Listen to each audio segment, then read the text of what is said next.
Welcome to The Courageous Choice, a podcast about what it really takes to lead at the edge of change. Because here's the truth, strategy isn't enough anymore. The world of work is moving faster than ever, and the leaders who stand out aren't the ones with all the answers. They're the ones willing to make bold decisions in moments of uncertainty. This podcast is about those moments, about those leaders, and because leadership today isn't about certainty, it's about courage. The courage to see differently, act decisively, and step forward anyway. Hi, everyone. Welcome to this episode of The Courageous Choice.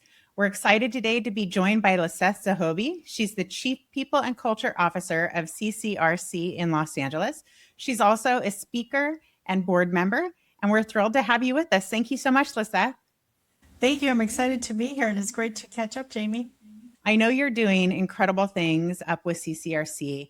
For those of you who don't know the Child Care Resource Center, they do amazing things in our community. And Lisseth has been at the helm of their HR leadership for quite a while now. One of the things I love about Lisseth, in addition to her great work there at CCRC, is her involvement in the community, the HR community, and also really being a thought leader around how work is changing, the impact of AI, and kind of what that means across the workforce, and just things to be thinking about. So I can't wait to pick your brain today, Lisseth. Thank you. Well, I'm really passionate to just, talk about the current state of HR and the future of work, something that, every day we're working towards, but it's a whole different world now. Yeah. So how are you looking at that, and how are you diving in with your team? I feel like right now we're going through this phase of the next evolution, right? A couple of years ago, we dealt with COVID, and now it's the HR transformation. And as HR professionals, we're being asked to work in a different way, think differently, always with thinking about the business strategy in mind and the people, right? Never losing sight of the people. And obviously, the hot topic question is, what can AI do for us, right? And I'm thinking it in reverse, more of, what does AI mean for us that we lead people, that we are in the everyday with our workforce?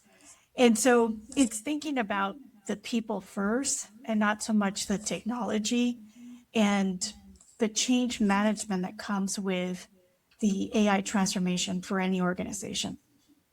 Yeah. We know a lot of people are feeling kind of fearful, right? Because there's this discussion about the impact to jobs and those kinds of things. But really, there are certain things that humans are great at, and we're going to always need. And regardless of whether it's through the change or kind of post some of the transition, those humans are going to play a critical role. When you think about kind of like the conversations that you're having at CCRC or in the community with other organizations that you're speaking with, like how are you starting that kind of human first conversation? Yeah, within our HR team, or people and culture team, we're looking at the entire employee lifecycle, right? And looking at all those key points in the employee lifecycle and looking at where are the administrative tasks, where is the human side, and looking at what process can we automate without losing touch of the human side. There's a lot of administrative transactional things that HR can automate, such as maybe benefits admin or some of the onboarding workflows. But again, looking at if you're onboarding someone, not just letting the technology onboard that person, but have that human connection to connect with that person, get to know them. And so looking at what is a transaction that can be administratively used with AI versus work, is it important to still have that human touch? One of the areas where I think has had the biggest impact AI is definitely in a talent acquisition. And it's interesting because during COVID, a lot of these processes were done virtually, right? So all the interviews, for example, were done virtually. And what we've learned, particularly over the last couple of months, is that, as much as organizations are using AI to help expedite the recruiting process, the applicants are also using AI to answer questions. Right. And so we're bringing those interviews back in person to really generally make that connection with the candidate and really get to know them and, probe those questions, which is interesting because, there's a convenience of being virtual, but then there's a Right. technology that's also impacting that particular process. And so that's just one example of where, you constantly have to be looking at your business process. Where's the human interaction? Where's the business, administrative task? How do you continue to improve that process to Such a improve the employee experience? and we really can't miss that step. And I feel like there's this I don't know, tension or pull between, automating and fast and even leveraging, some of these really incredible tools to think faster as thinking partners. But like we still need to be able to ask a thoughtful interview question and respond to an interview question. As you're, talking with other CHROs and business leaders, what what are the challenges? Like we kind of know this intellectually, but then when the rubber meets the road, you're navigating these kind of internal dynamics. What are some of the challenges that you think people are facing the most right now? I think one of the biggest areas of opportunity for us right now from the HR field is assessing what is the current skill set that you have in your workforce and what is the future skill set that you're going to need. How is AI going to impact that? And what is going to be the roadmap to get there? And it's not about using AI to replace people, but it's using AI to upskill your workforce, right? And how can Right. you improve those business processes, but with keeping the human in the loop? And I think that's the biggest opportunity is finding that balance between the AI adaptation and utilization and keeping the human side of the business. Yeah, I love that. I think that the what's cool too is like the outcomes when you think about the business outcomes, the that process of imagining what's possible today is kind of fun. Have you I know you've been on your own learning journey, right? Just to kind of move yourself through this change. What are some things that you've done to just educate yourself and start to imagine what could be possible? I think one of the biggest things that anybody can do is have the curiosity to learn, to play around with it, to test it. I'm actually very proud of my people and culture team because we were the pioneers of experimenting with AI about 2 years ago. Oh, wow. And we wanted to pilot a specific platform. And so we did. And that's opened the door for other departments within the agency to start exploring it. And so now we're looking at using different tools, but it starts with the curiosity, right? The curiosity to play with it on your own. I was having a one on one with one of my directors today, and I was sharing with her, I'm going to change the structure of our divisional meetings. And I'm thinking about breaking into groups and having our own sort of, hackathon experience where we get our teams into groups to just start experimenting, to start playing with it, to getting comfortable with it, having the curiosity to come up with questions. Well, can it do this? Or what if, can we build this?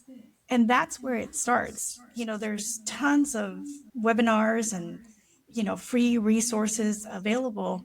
But unless you start with that curiosity to just start playing with it, you're never going to evolve, and what maybe worked 6 months ago is not going to work anymore because it's just changing Right. so rapidly. It's so true. Have you had to have conversations with people where maybe fear is keeping them from taking those steps to experiment? And it's across the board, and it's not a generational thing. I think there is that fear because you do hear a lot of what's happening in the workforce of companies eliminating positions because of AI.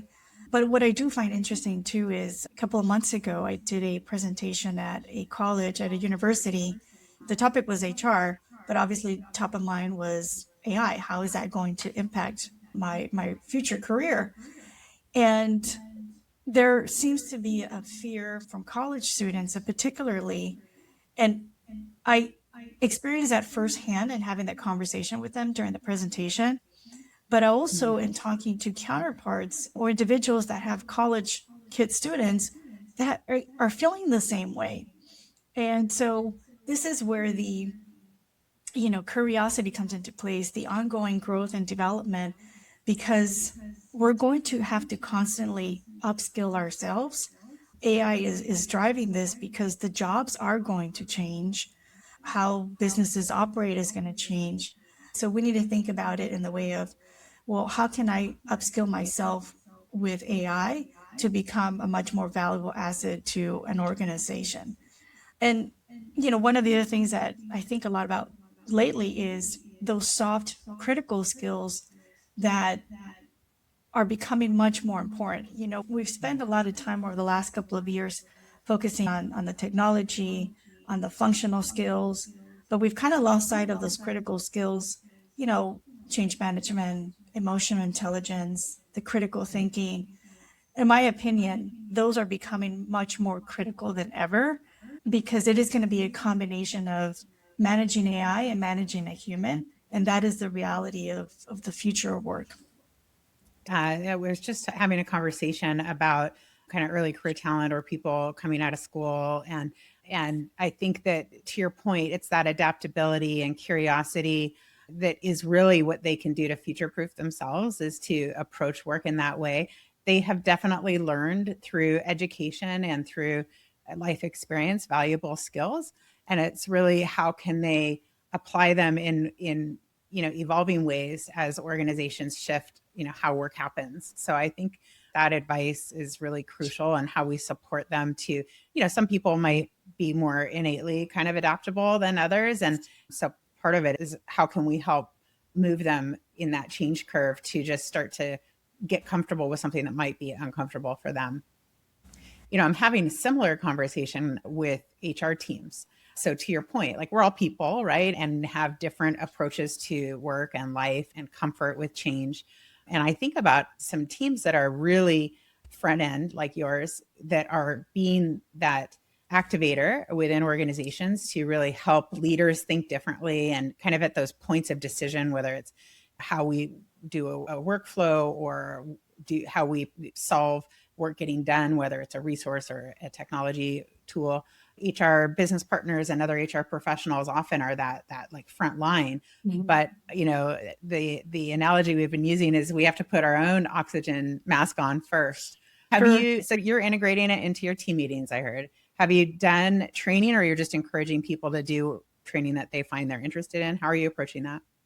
We haven't done formal training. Well, let me back up. When we first introduced AI, this tool, a couple of years ago, we did do some initial training, but a lot of it really was more of hands-on experimenting. As an organization, we're looking at our AI strategy, and that is going to be one of those topics, is sort of a more formal training. So it's going to be a combination, because you have to think about what level is that individual at? How are they going to use it? Also, how do they feel about AI? And so we need to create an environment where it's having that positive environment where encourage people. It's okay if you make a mistake. You have to learn from it, right? And having that curiosity to ask the questions about how can you actually utilize this to improve your workflow, to improve what you do, and think about, okay, if I'm going to save maybe 2 hours in drafting a job description, where can I add value in what I do to the organization?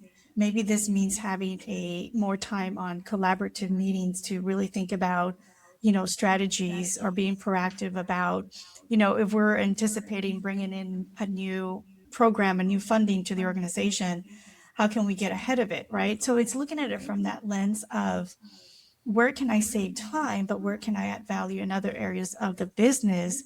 Having the curiosity to test it, not being afraid of it, and learning from it. Are there any stories or wins that you've had that, like, whether it's on your team or within the business, where someone had an aha moment that you'd want to share? Was initially when we started using AI, and one of my directors was building an agent. It was such a big aha moment when the agent was done. We were thinking about, okay, if we start with this and we want to end with this, how do we close that gap, right? And we started with something very simple as job descriptions. And then we took it a step further. Once we've updated the job description, bring the person and onboard them, then how do we create an individualized training plan? And then what if we created a 30, 60, 90 check-in with questions for the leader to ask the new employee, but also questions for the employee to ask the leader. And then how do you create a learning development plan based on that role and based on the individual's experience, right? So we just kept like, asking more, what if this, what if that? And so when they finished building the agent and, you know, we saw the outcome, we're like, wow, why haven't we had this? Right? Because it saves you so much time. Of course, you still have to vet it out, right? You still have to review it. It's like anything, you have to validate the output. And this is where the critical thinking skills and the knowledge of the job comes into place, because you need to be able to analyze the output of AI. You need to be able to ask the questions to keep refining the output. And that's still important. We can't assume that AI is going to do everything for us and that's going to give us the answers to everything without validating it. And so that is the wrong assumption. But that was such a big aha moment for us. And we're like, wow, just think about the endless possibilities, right? Like the true limitation is like what we can imagine. It's really incredible. So you and I were talking a little bit about just like what does this mean, right? In the future of like HR, the whole function. I know there's a lot of predictions. What do you feel like some of the most significant shifts are going to be from a functional perspective? I do believe that roles are going to be redefined. And, there is this partnership between the function of HR and IT when it comes to AI integration into the organization. But I do believe the functions are going to change with keeping in mind, you are going to have to manage AI and the individual.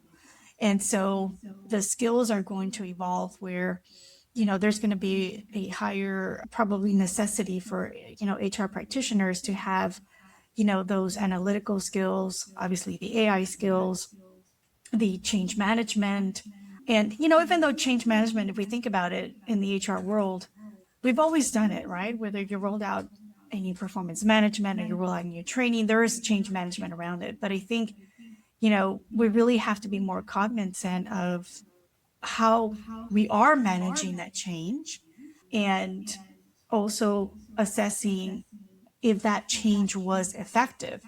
And that's why I think, from my perspective, I think there's going to be a bigger focus on that. I think knowledge or background in org redesign and workforce planning, Yeah. because that is going to be constant. Yeah. I almost think like the functions and the silos as we know them today, like it will look totally different. When you think about advice to other leaders who are, whatever stage of this shift themselves, like there's a certain amount of courage, I think, to really be driving these conversations in the organization, because we all are busy, right? There's the just run the day, the regular business doesn't stop. Most people are short on bandwidth anyway. And then you layer in potential fear or not knowing how to do things. And what advice or actions do you maybe have that people could start today?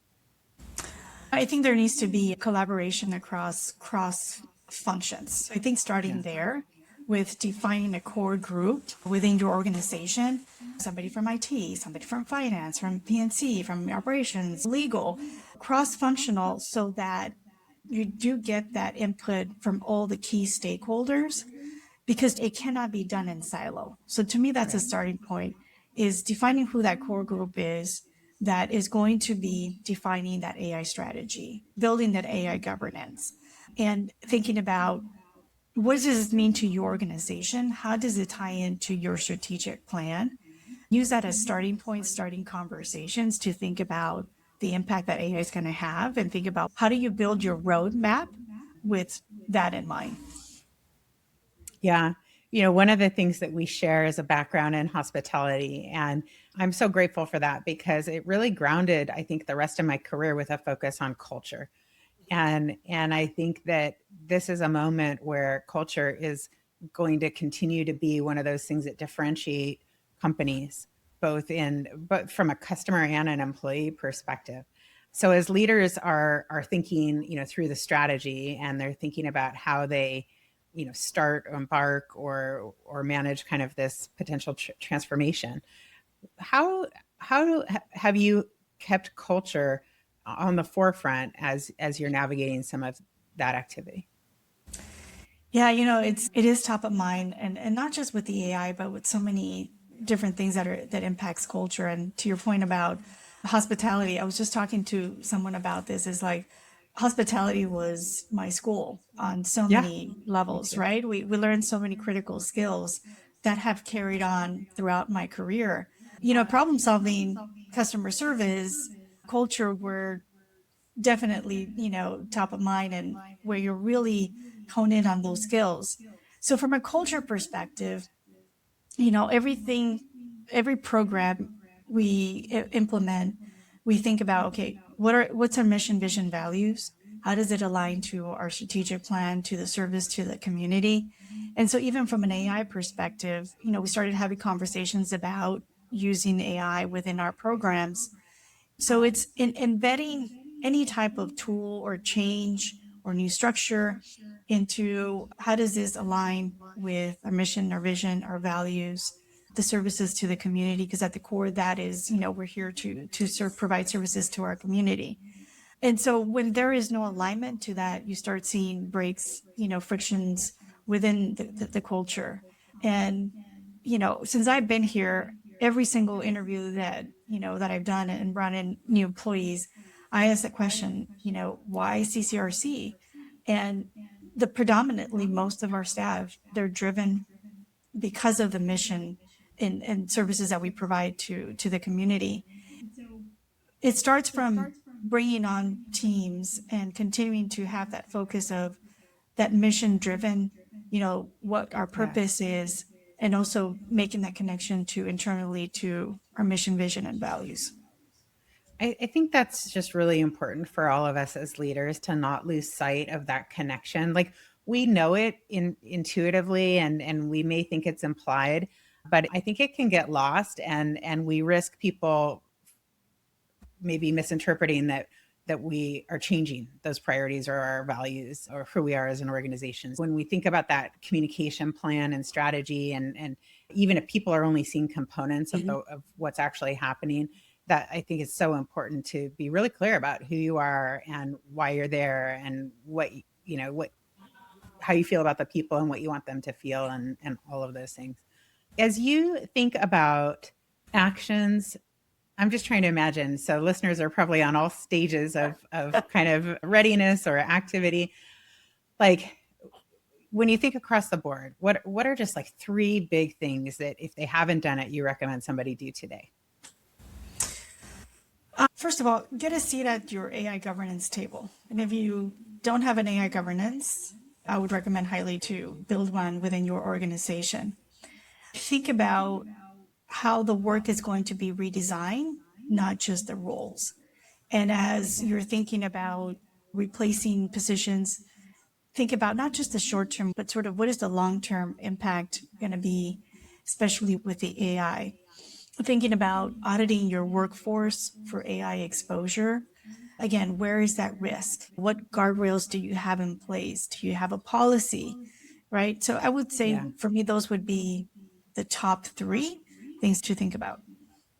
Those are excellent. Yeah. And it's happening, right? So we may not, if we haven't put in the guardrails, it's happening anyway. So we Yes. probably, we definitely need to get our arms around that. I love the cross functional conversation because that's what we're doing with Pedro and Wallaby. He ran Tableau. And when you talk about credibility, he has that expertise from the data, technology, and AI side of the house. And we had kind of the organization, leadership, culture, change management, the other side. And really, transformation today is that cross functional lens and the ownership, as you're sharing. I love the idea of an AI governance committee because that it really is shared, right? We were Mhm. just talking about like this turf war that there's some articles around people having turf wars and nobody's going to benefit from that. It's not about me or you, it's about collectively as an organization, how do we make it succeed? Yeah. Well, I'm so grateful that you joined today. As you think about courage and you think about this moment in time in leadership, any thoughts you want to share with the audience before we close out? The organizations that will be successful in this new AI world aren't the ones that deploy AI the fastest. It's really the ones that think about the human impact first, that are purposeful and strategic about the adaptation and the deployment, and thinking about what is that transformation that the organization wants to fundamentally achieve. And it's not just about the technology piece, it is about the human side. So if you can balance the AI and the human, to me, that's a win-win equation. I love that. Well, I think we're going to end on that note. Thank you so much for joining us today. And thank you, everyone, for listening. We look forward to seeing you in the next episode of The Courageous Choice. Thank you. Thank you for listening to The Courageous Choice. If you'd like to know more about gig talent, please visit gigtalentagency.com or email us at podcast@gigtalentagency.com. See you in the next episode.